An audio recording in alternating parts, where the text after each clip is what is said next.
The New Zealand government has become an idiocracy. Just the other day, Brooke van Velden decided that she wanted to give an announcement. Just watch. What changes are you planning to make in the scaffolding area? Well, we don't know yet, and that's the exciting part about this. What exactly are you announcing today? Are you announcing that you're going to look into something? We're announcing that we are consulting with the sector. How are you going to ensure that you're not watering them down so much that workplaces become unsafe and that, or even people at home doing DIY, how are you going to ensure that people aren't dying unnecessarily because they haven't got scaffolding or the scaffolding they got wasn't good enough?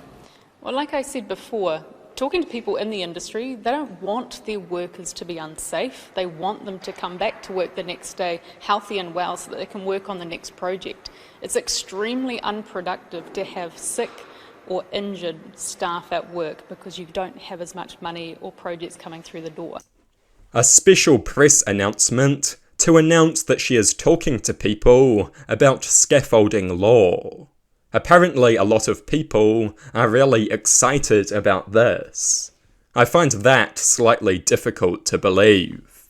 This is called management for the sake of management. Powerful people like to do this because it makes them feel like their authority is justified. She does not know what she is actually going to do, but she is talking to people about scaffolding, and she wants you to know about it. What stupid, uninspired leadership this country has.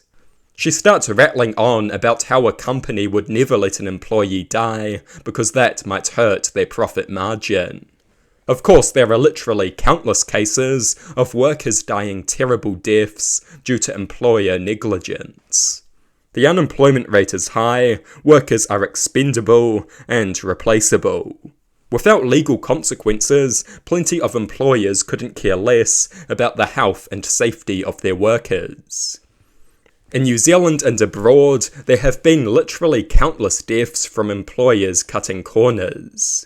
Dangerous machinery, poor maintenance, slack safety procedures. Companies can save a lot of money by neglecting the safety of their workers. That is the reality, and the state needs to compensate for that.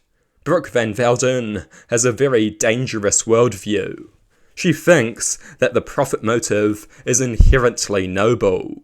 This is a common view among radical capitalists. And it is obvious nonsense. You can make a lot of profit from exploiting your workers, degrading the environment, and misleading consumers. Anyone with even a drop of common sense and real-world experience knows this. And just look at the black market.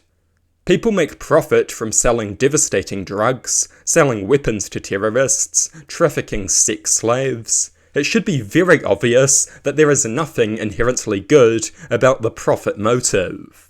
But many of these capitalist radicals actually think the profit motive is inherently good. I know that is hard to believe, but capitalism has become a religion for some people.